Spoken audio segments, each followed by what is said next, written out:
Beyond the Buzzer, the Basketball Fix premier podcast for NBL. Boys, we're back for season 2. NBL26 on the doorstep. Josh, Jez, boys, it's good to see you back on the screen. Oh, mate, this is incredible. We're finally back talking NBL basketball, and I couldn't be any more excited heading into a brand new season where so much has happened in such a short period of time, and it's great to have you two boys back on the screen. I've missed you all off season, and looking forward to diving into what's going to be another incredible season 2 of Beyond the Buzzer.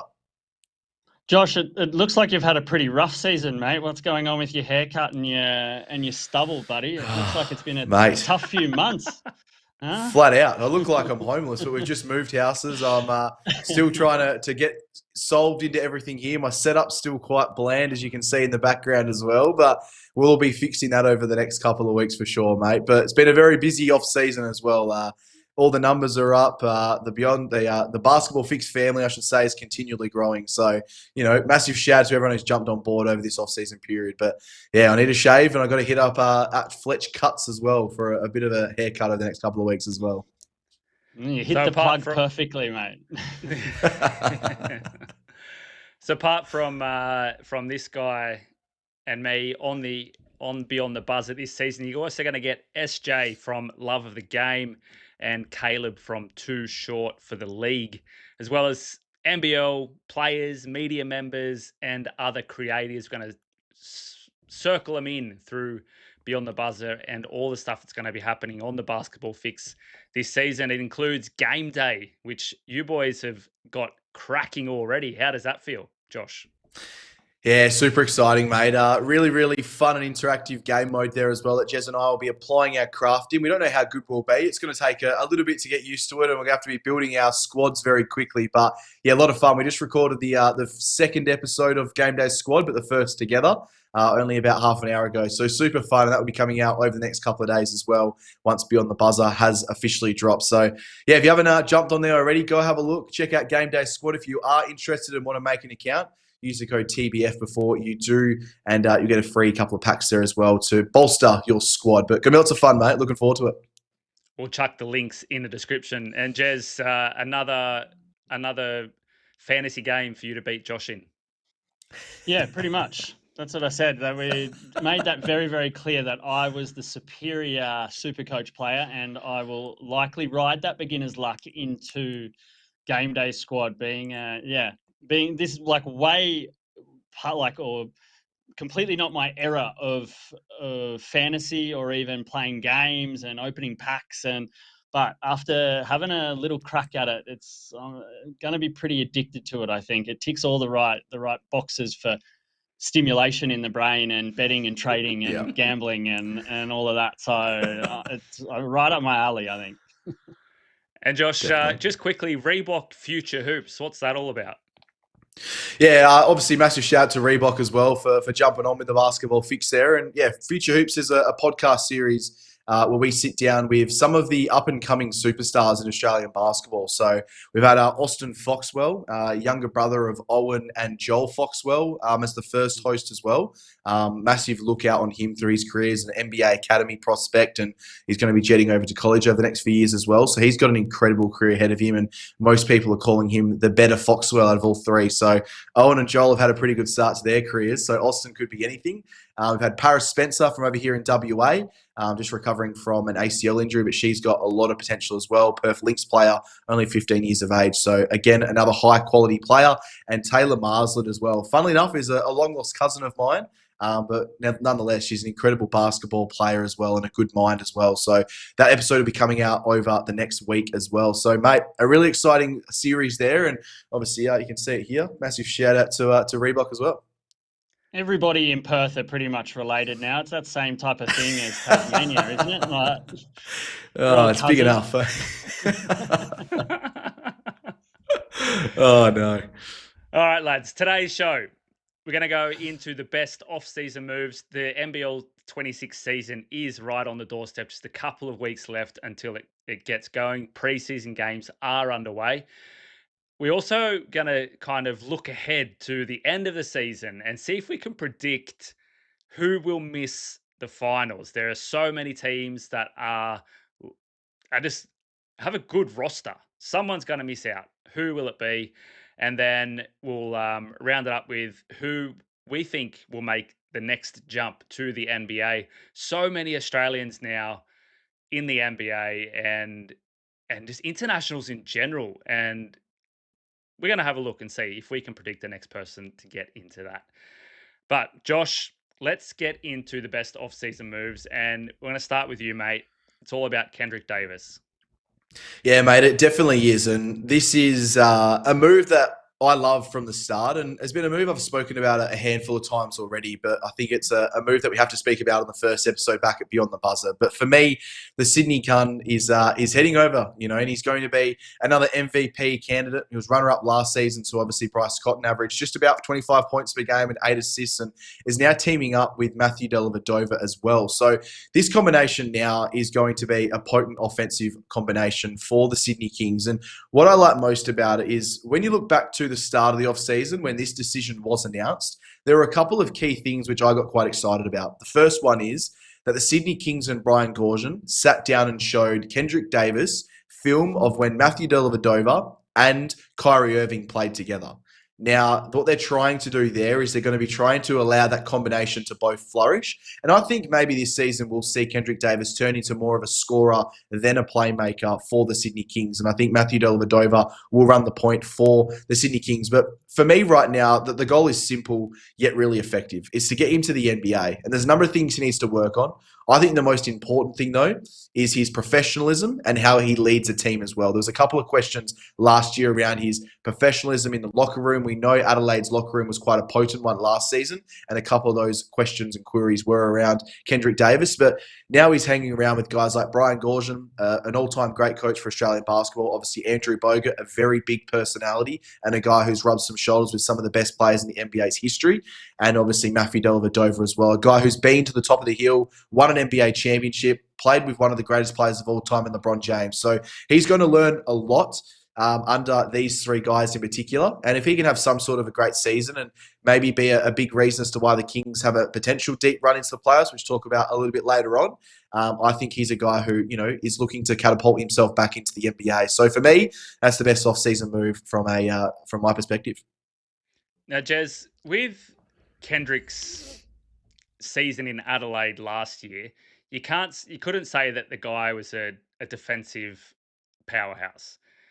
Coming to Sydney and the recruiting also Matthew Dellavedova, do you think it was a planned move to kind of shore up the defense around Davis or to help him develop that aspect of his game? Yeah, 100%. I think Brian Goorjian is been known throughout his career to be a strong defensive-minded coach. So he's obviously had the chance this season to put the right pieces of the puzzle together, maybe a little bit more than what he had last year. But we'll sort of dive into the Sydney Kings a little bit more later on in the show. But I think definitely it was a smart move bringing Delly. I think that combination is going to see the best of him.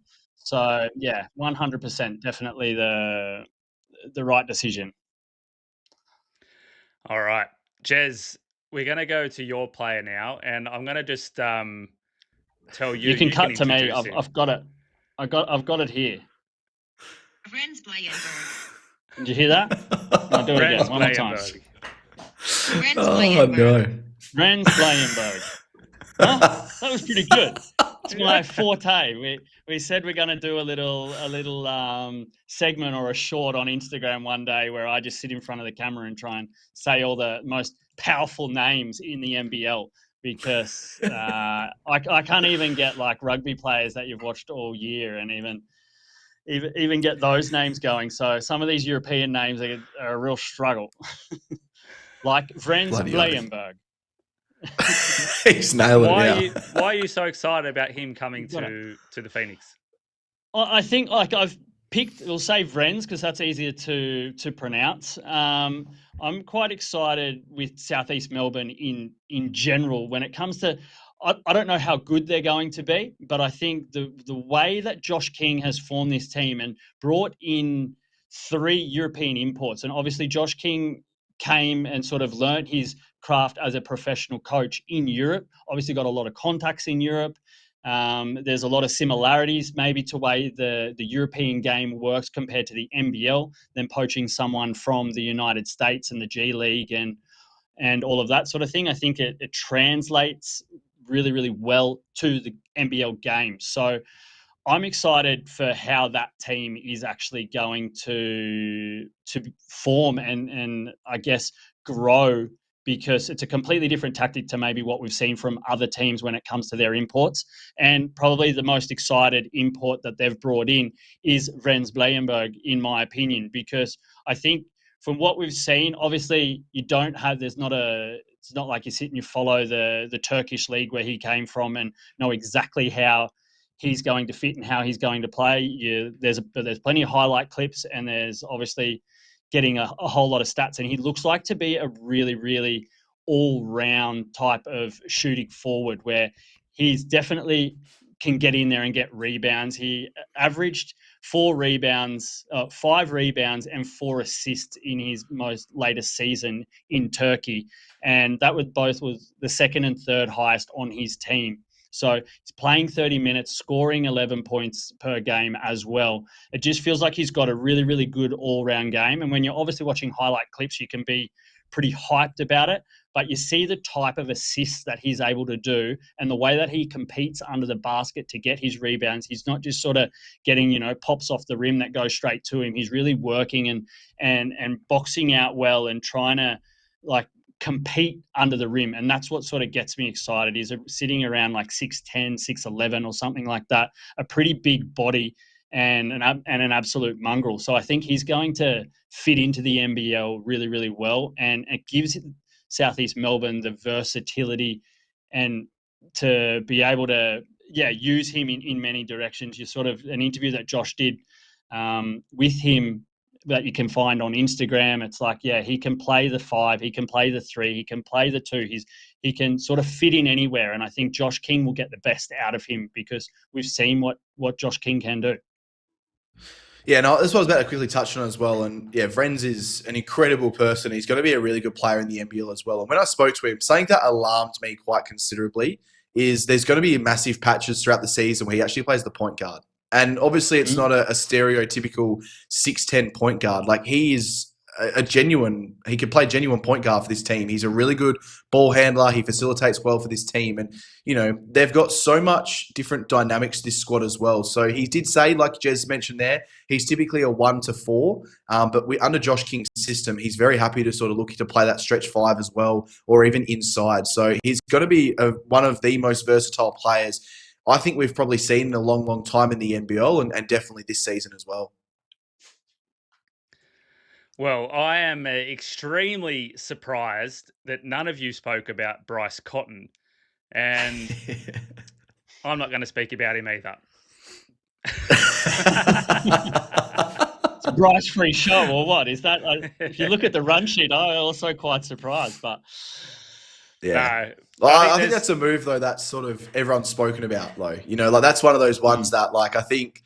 If you don't know that Bryce has left the Perth Wildcats, you've been living under an absolute rock, and I think you deserve to be smacked around a little bit, to be fair. But I think that's going to go down as the most shocking move in NBL history still.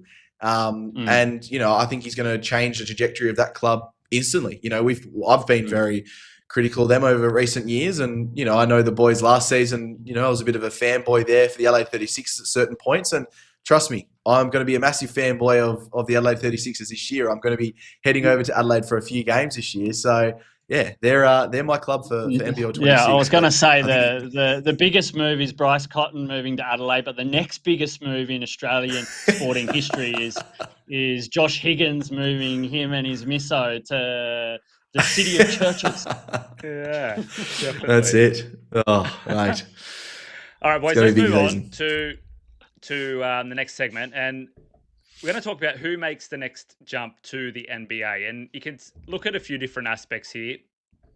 You can think about, who is a player that could be drafted in 2026, or you could look at a player who maybe could secure a 10-day contract or could potentially secure a full-time contract from Australia, from the NBL. Josh, I want to go to you first, and I want to hear kind of your thoughts around, first and foremost, what role does the NBL play in kind of feeding players to the NBA? Then once you've spoken about that, then give us your tip at who could make it there. Yeah, well, I think the NBL has just become such a great feeder league for the NBA over the last couple of seasons. And I think what the most important thing when we separate the NBL from other competitions around the world is purely based on the game style and playing against grown men. You know, you go to other leagues potentially and you're not playing against these high caliber players like we are seeing in the NBL, whether it's ex-NBA players, guys who are still looking to head back into the NBA, maybe coming off of two-ways or summer league appearances. There's so many players in the NBL who have had that NBA experience throughout their entire career. So I think what you're getting is NBA-ready players first and foremost. You know, we might not be the top draft players in the NBA. You know, you look at the most recent draft, Alex Tui, Lachlan Aldridge, Rocco Zikarsky. They're probably not names that jump off the page for you, but they're all going to be very solid role players in the NBA when they do have that time to develop as well. So, you know, I think we're starting to see the NBL as a genuine feeder league, and you know, it really started with the NBL Next Star program, and you know, the league as a whole now has just continued to grow. And when I look at it, this is where I take this one, and I'm a little bit biased because this is my boy, and I'll be backing him to the hill this year. And I think we had a segment last year, and we sort of talked about. I think it was after Taron Armstrong got offered his two-way deal, or you know, that back-end season deal, and we're like, oh, who's the next player who's going to make the leap? And I'm still set this guy will make the leap to the NBA at some point, and that's Sam Waardenburg. Now, he's coming off an incredible season for Puerto Rico, in Puerto Rico, I should say there, where he made the All Puerto Rican BSN first team. Now, let me just read some of the names that he made that team with. JaVale McGee, who we're going to be seeing for the Illawarra Hawks this season. Danilo Gallinari, who ended up, I believe, winning the MVP over in Puerto Rico, has had an extended career in the NBA. Chris Duarte, who's also spent some time in the NBA, and Emmanuel Mudiay, who's also spent a bit of time in the NBA. So 4 NBA players made the All BSN first team with Sam Waardenburg. And he didn't just go over there and participate. 17.7 points per game, 7.3 rebounds, 2.4 assists, and shot 63% from the field. So super efficient. Now, he's going to be coming over and back to Cairns with Jack McVeigh in the team. Obviously, Ashton Hagens, Admiral Schofield, Rain Smith, Marcus Lee, a really deep team. And the most exciting thing is we spoke about Vrenz earlier. I think Sam Waardenburg kind of fits into the same mold. Could probably play the 3 to the 5. I'm not sure about the 1 and the 2, but 3 to 5 is incredible versatility, especially in the NBA as well. He can ball handle. He can get himself to the basket, get himself to the free throw line as well. Decent mid-range shooter, and obviously a great three-point shooter as well. So I think he's going to have that NBA attention really, really quickly, especially with obviously Jack McVeigh there. And I think he's a guy who's all but set to make an NBA team over the next couple of years. Jez, you got any reflections on Sammy, or we should go over to your one? No, I just completely agree. I think definitely, yeah, we talked about him a lot last year. He's like just one of the players that we saw really develop massively last season and just get better and better and better and better. And now look what like those numbers are absolutely incredible. And it's going to be great to see the role that he plays there. And obviously, you know, with a shooting percentage like that, he's playing big, he's close to the basket. It's going to be awesome to see. I really, give him sort of the best wishes you possibly can, because I think he's definitely a talent and needs to get amongst that NBA action soon. And Jez, you are going across the ditch for your player. Yeah, like a bit of a cop-out, I guess, taking a player that is going to get drafted. But like, I'm just so excited to see Kareem Lopez and what he can actually do, and how high, like he's sort of projected now in the draft for next year to go, depending on which list you look, but like say 5 or 6.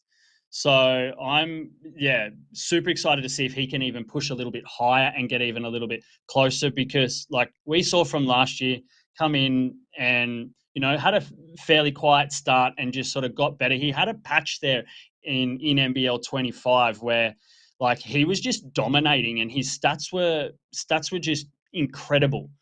And it was when he sort of got to play a bigger role and got more responsibility, and it felt like he thrived in that. And now it feels like he's going to play a pretty important role for New Zealand this year. And the incredible thing is, last year he was 17 years old, And like Josh said, playing with the big boys in the NBL, playing with men and averaging 9.6 points, 4.7 rebounds, 1.2 assists, and shooting at 45% from the field and 30% from three.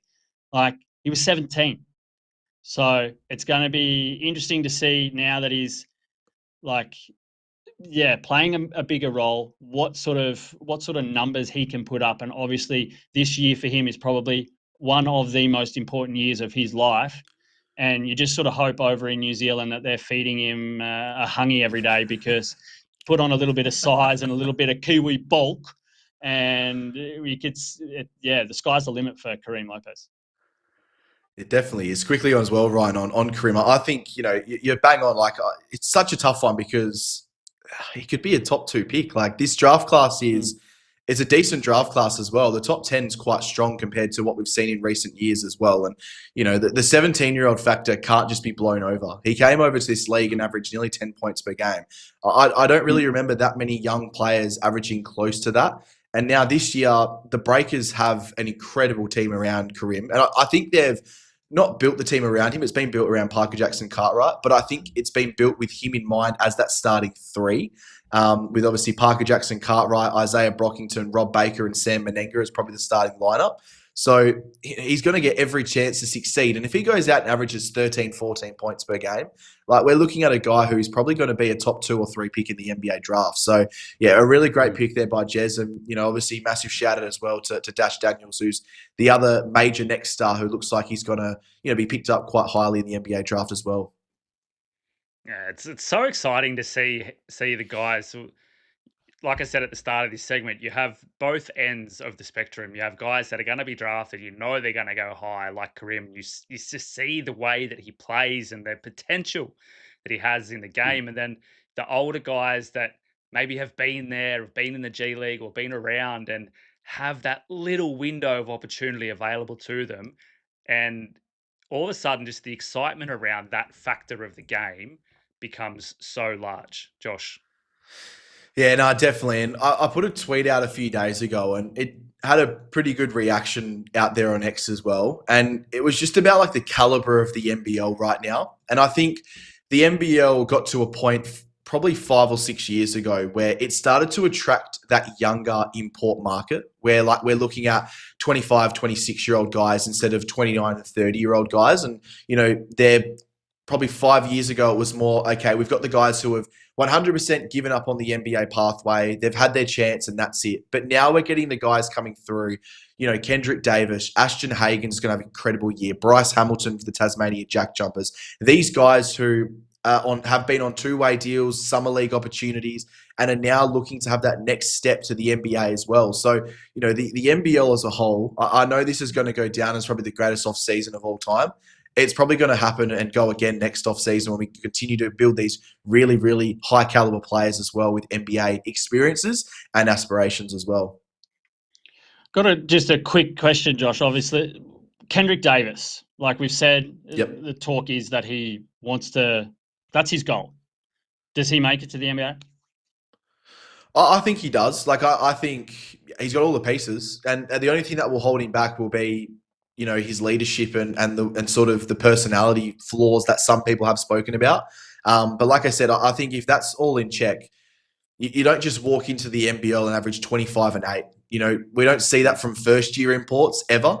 And, he was an MVP runner-up only behind Bryce Cotton. Now, if Bryce wasn't in the league, Kendrick would have walked through with an MVP trophy last year as well. So, yeah, I 100% think that he'll make it to the NBA at some point. I reckon it'll be next season. I think this will be the last season we see from Kendrick Davis in the NBL.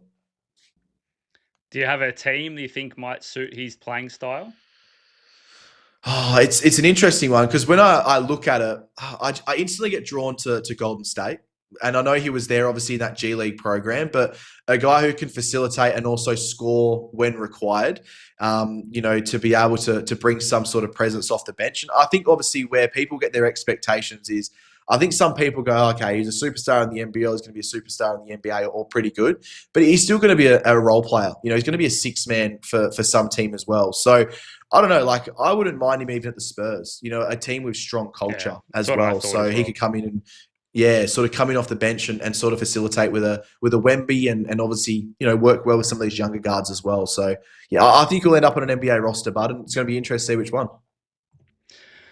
All right, boys, let's take a quick break, come back and have some NBL26 predictions.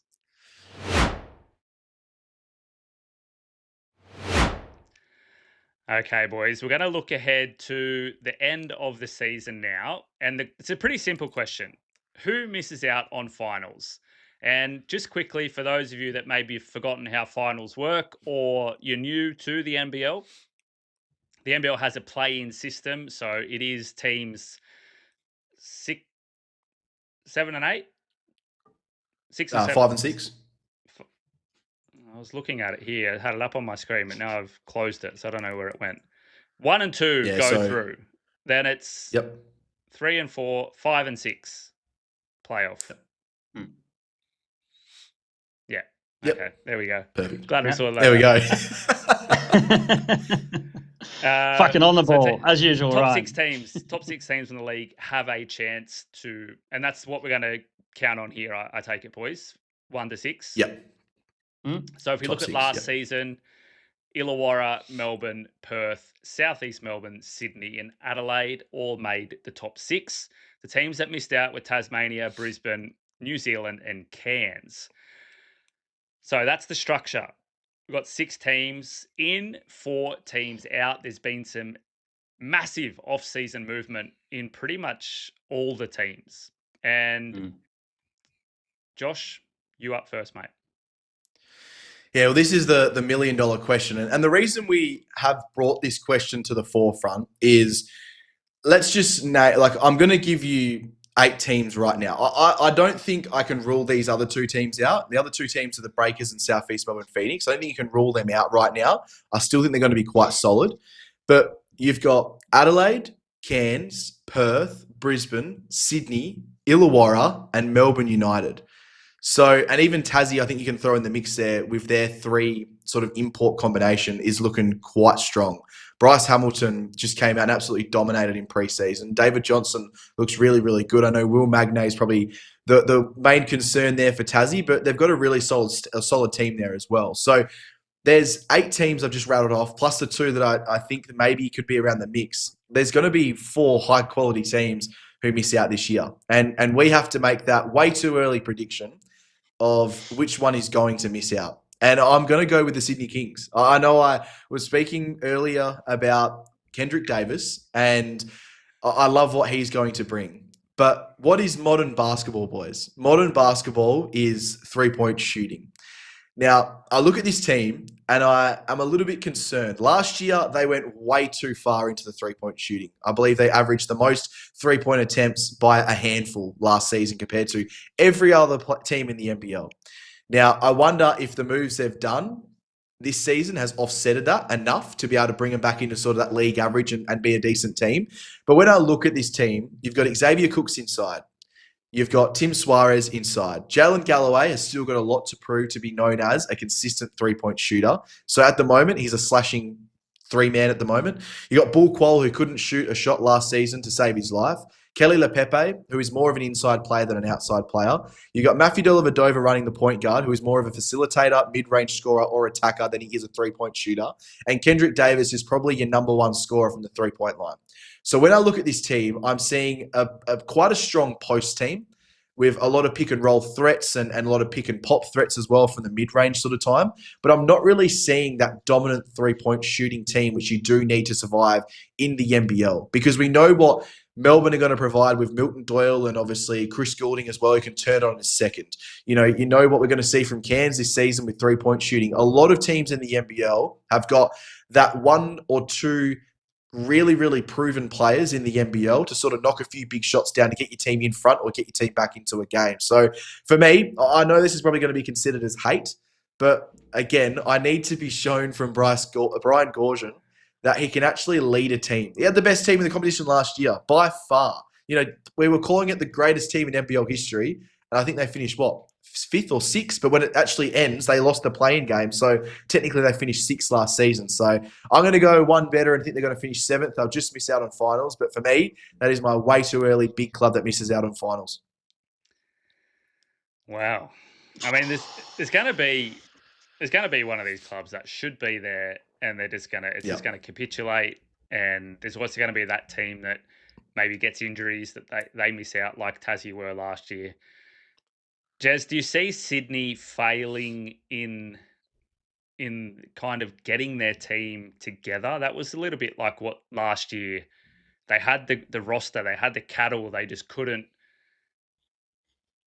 get across the line. Do you think they've made enough changes to address that, or do you think it's their, like it's kind of Josh said, they're going to struggle in multiple areas? Nah, Josh is off his tits. He's absolutely nuts. Like, I don't know. I'm waiting for one of the next predictions, the next question, and I'll dissect all of this. But Josh, you're nuts. There's not a chance that they miss the finals this year. There's not a chance. I don't know. You've lost the plot, mate. I'll tell you who's gonna miss the finals. It's your beloved Perth Wildcats, because they're one of the teams that, I don't know, you're still waiting for something to happen. They lose the MVP of the league, the best player in NBL history, still in his prime, winning an MVP last year, and they haven't replaced him. Like, I don't know what's happened with the build of their team. I think really, really important, obviously, that they locked up Christian Doolittle. I think that's huge. But like, I'm really worried about where they stand, and that's what, I don't know. Like, if we have to pick a team, like you said, like the whole league has been completely turned on its head, and like, it's really sort of a lucky dip. But I'm just trying to find my notes here because we're out of sync. But it's like, what have Perth done to lose all of those points? Bryce Cotton scores 40 points a game, I guess like his average was around 30 or somewhere in that 28. ballpark. And you're like they're really, really relying now on the youth of Pepper and Henschel to be able, like, at the moment, there's obviously an import spot that they still haven't filled, but it's getting to those scary times where you're getting desperate and there's a month out and you've got to just pick someone without actually maybe wanting them as your first priority. But if the team is the way it is now, obviously Pepper has a lot of talent. We love Pepper at the Basketball Fix. But is he ready to step up? Not quite sure yet. If you look at what his performances from last year, obviously in the NBL 1, absolutely went off the chain, be the MVP over there. Like, he was phenomenal, but you put it up onto the NBL stage and it's a completely different story. We saw some really, really great moments from Pepper, clutch moments sometimes, and some really, really great performances, but the consistency wasn't there. And I think it's the same with Ben Henschel as well. Some really, really great moments. Obviously, he was pushing to get sort of a two-way deal in the NBA. So he's obviously has the potential to be there, but you just haven't seen it yet. And obviously the front court's really good. You've got Doolittle and you've got Joe Lualakul, who is a proven performer. So they're pretty safe there. But I'm really, really just worried about that backcourt and what they can do. And until it's proven, that's why I've got to say that they're the team for me that's going to miss out. Yeah, I think I'm not disopposed to this one because Joe Lualakul, you should domain there. Achul, but he's going to be. Cool. There's one for the reels at the end of the season. Sorry, perfect. To digress there, but he's going to be. He's the interesting one for me, and I like what you said there, and I think that's going to be his nickname all season long here at the Basketball Fix. Ben Potential Henschel. And I think he's got all the potential in the world to be playing in the NBA. He's got the attitude, the self-belief, and the play style as well. And, I know there's a lot of concerns about the Perth Wildcats now with who this last import player is going to be. And it's going to be a point guard. It's as simple as that. But they've missed out on a couple of guys. And they'll tell you straight away, we'll never speak into this person, or we'll never speak into that person, or whatever the case is. We all know they have been. And that's a simple fact. But at the end of the day, they're most likely going to go out there and sign a relatively good player. They're not going to sign a Bryce Cotton player, not even a Kendrick Davis level player. I don't even reckon they're going to sign a top 10 point guard when it's all said and done. I think it's going to be a relatively somewhat decent point guard, but they haven't got a lot of cash left when you're talking about Joe Lawala-Chul being on the better part of $1 million. So, it's going to be a solid player, but nothing standoutish. But where I think this team is going to improve is the defensive end, which is where it was quite poor last season. Christian Doolittle now running the charge. Obviously, Joe Lawala-Chul inside. If he rocks up with that defensive composure, they're going to be really, really strong inside there. Dylan Windler, if his health permits, will be probably a All-NBL second-team chance as well.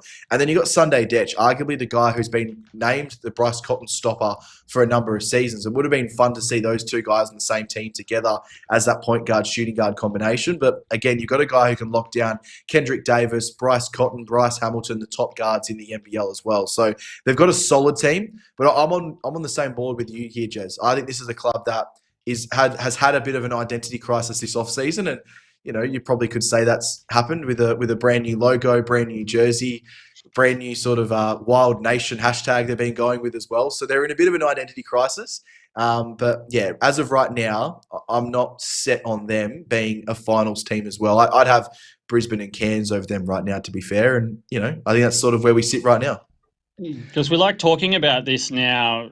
Obviously, they're starting five, but it then moves into their depth, because we're worried about their starting five being good enough to compete. And then you go, okay, well, what was sort of some of the toughest moments for them even last year was when, they started to get some injuries, or their second unit was on and wasn't performing. Like, I think that creates a big problem where you've got to score enough points or be able to defend for the whole game. And that's something that they might struggle with when you go second unit versus second unit. They're going to be a little bit underdone, and then they're going to rely on that first unit to score points, and they don't have Bryce Cotton anymore. So they got Jaron Riley, though. They got Jaron Riley, Johnson. Perfect. I think there's more opportunity that this team actually plays like a team. We spoke about it last season, that the reliance on Bryce Cotton to bail him out of situations. There was a period in the kind of second third of the season, or the start of that second third, where you saw the reliance on Bryce was minimal. But then as the season wore on and the stakes got higher and injuries started affecting, then it reverted back to that reliance on Bryce, and okay, you need to get 36 or 42 or 50 for us to win. So now I think this team could play more like a team, and it could give them another dimension of play. But look, boys, you talk, you think you know basketball. I'm going to tell you now the four teams that will miss finals: Perth Wildcats, Southeast Melbourne, Tasmania, and Brisbane. Oh, I knew you were going to say Brisbane. Oh, no. I think Brisbane is my biggest lock this season. So you heard it here, right here, from the bloke in the middle. They're the four teams that are done. But I got a question quickly, though. One reservation. If any of those, if Sydney Kings, if Adelaide, if Illawarra get any serious injuries, then they're going to fall quite dramatically, and it's probably going to be Brisbane that'll jump up there. Definitely. I got a quick one for you boys. Just a quick yes or no before we move on to the next segment. Is John really the most under-pressured coach coming into NBL26? No. Gorgon. No. Ooh, no, they won't. Yep. I don't think they don't. If you're talking about who's got their job, I don't think they fire Gorgon. That's a massive call. But I think really was under the pump even a little bit last year. Yeah, but that's good. I think really definitely. Yeah. Anyone know the contract situation of Gorgon? 3-year deal signed. I think he's got one more year to run. Yeah, I think you got one more year to run on it. So 2024, 2025, I think this is the last year. Yeah. Also could be interesting if Adelaide don't perform with all of these superstars, and you got Mike Wells maybe on the chopping block as well. Yeah. Yeah. Or does Stu Lash? They've got the team now for Brisbane. Stu Lash is he the guy who comes in with no coaching experience, and all of a sudden they're sat there going, why the bloody hell did we do this? But yeah, there's so much to play out. I just thought it's a good question. He could be the guy that goes, but I don't think he's the guy under most pressure. I think the pressure is like, he's a first-year coach with no experience. People aren't going to be on his back. Sydney underperform with that roster, if Yeah. I don't think the expectations there for Perth either, to be honest. Like, look at the team. Yeah. So Yeah, but they're in a like Josh said, they've got a whole new identity coming, and maybe the last piece of that new identity is to have a new coach. I can agree with that, but I don't think it's Mm. it's a pressure of like, oh, the team's playing shit. It's the coach's Yeah. fault. The team's playing Mm. shit Yeah. because they got no players. Mm. Anyway, It's going to be interesting. the next prediction we have for NBL26 boys is grand final teams. And Jez, I want to go to you first. Who is your pick? Number one pick to make the grand final? Yeah, Josh's final miss, the Sydney Kings. I think it's that simple. That's why I was trying to hold back, because I was like, I need some material for this next segment. So I was trying to hold my tongue. But I think, yeah, obviously, first and foremost, Josh is absolutely off his head. Don't listen to anything he has to say about basketball. He might be the crux of this whole the core of this trio, but it might be time for us to have a rebrand and phase him out as well, because he's the first one on the chopping block here on the basketball fixed team. But but I think for me, Sydney have addressed all the problems, or a lot of the problems that they had last year. The whole 3-point point that you brought up, I think is a good one. But I think you missed the whole fact that you've got Quatnoy, and I think Quatnoy definitely stepped up in certain periods last year and was that clutch guy from three. He had a massive run last year where he was just absolutely on fire, unstoppable. So I think that's where you could possibly see, okay, if we need quick points, we get Noy on and give him a shot to find his range. But that wasn't even on my list of points of what they've addressed. I think the biggest one was obviously too many cooks spoil the broth in Sydney, and they got rid of a few. So I think there's definitely a command line now where you're going to have Dellavedova. He's not chasing 30 points a game. He's not chasing to be a superstar. He's not chasing the NBA. He's there to play his role, and you're going to see obviously Kendrick Davis take the most shots and be the number one point scorer there, and it's the role that Kendrick Davis wants to play. I think you're going to see the best out of Delhi, and you're going to get the leadership, which is something that Sydney didn't have last year. They didn't have that experience and that leadership to keep things calm. Sydney were poor under pressure. You're going to get a guy that's done everything. Probably one of the greatest in Australian basketball history, and you've got him on your team to lead a superstar lineup. And I think he's done it in Melbourne before. He's in the right spot there. So I think they've addressed that as well. And then you've obviously got Xavier Cooks. Yeah, he struggled to find his role in Sydney last year. He was sort of in and out. He was sometimes moving it into the five. And you've got, can you say Tim Saw's name properly? Because I forgot how to say that. But Suarez. It's almost Mexican. It should be. He doesn't look Mexican. But yeah, so I think you've obviously got that combination. You've got him as the starting five. You've got Xavier Cooks there. Cooks, obviously, with the off-court stuff, problems that he had, he's got to fly a little bit under the radar, and I think maybe that's a good thing. We saw how he performed for Australia in the Asian Cup, got MVP of the final, 30 points. It was 9 rebounds or something like that. So he's just can focus on basketball. And maybe the best thing was that he got a little bit of a slap on the wrist, and maybe his focus is going to be much more on the team and on the Sydney Kings. So I see their starting five as phenomenal. And I think that we're going to see them sync together much more than they did last season. And Gorgian has, like I said earlier, had the chance to put together the team that he wants to have. And I think the pieces actually fit this time for Sydney, unlike last time with too many players trying to still make a name for themselves. Josh, do you think that Sydney are a little bit vulnerable with their size and maybe at the depth in the 5 spot? Even with Suarez and Leah Pepe, like he's a big guy, but he's not a tall guy. And then your power forwards, it's Xavier Cooks and Quatnoy, Jalen Galloway. Yeah. Yeah, like they're an Yeah, undersized team. they definitely are. And it's an interesting one because you're probably bang on. And I've watched a lot of Kelly Lepepe this NBL1 South season for the Knox Raiders. And when he's at his best is when he's actually playing the 4. He's got that big guy next to him who can kind of take the brunt of what is going on inside. And I think for him to succeed at the NBL level, he has to play at the 4 as well. So I'd be sliding him down. And it really does bring your depth only to Tim Suarez and Jason Spurgeon, who, no disrespect to Jason, but he's not really going to play many NBL minutes this year. So if Tim goes down, there's going to be some major readjustments. Xavier Cooks can play small ball 5, and I think personally that's his best position because you don't have to really rely on him too much as a three-point shooter, which he just clearly isn't. He can't even shoot free throws. If you saw that in the Asia Cup, I know he had 30 points and 9 rebounds, but he nearly, allowed China to walk away with a gold medal there because he was just bricking everything at the free throw line. So, yeah, I don't think they've got enough depth there at that big man position when you're going to run into the likes of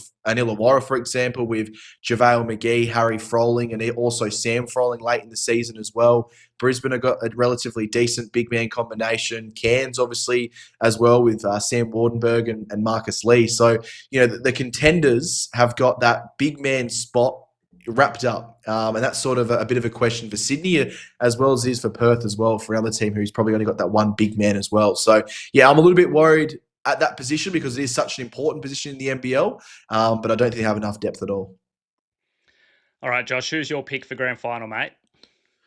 Yeah, well, I think it's a relatively simple one going off recent years' form, and it's Melbourne United. Obviously, the runner-ups in the past 2 grand final series against the Jack Jumpers and the Illawarra Hawks. And I just think this team this season has gone out and done something they haven't done over the last couple of years, and that's be quite aggressive in going for younger players. That's something they haven't done. They've always sort of been kind of the Geelong of the NBL in a sense. They top up with these 28 to 31 sort of year old players. And, don't get me wrong, they're still superstars. Matthew Dellavedovas has obviously been one of the bigger high profile players, but they've gone out this season and really made an emphasis on getting some of these younger guys who they might be able to ride their primes a little bit with as well. So Tyson Walker, obviously their point guard, had a really good start last night in the preseason game.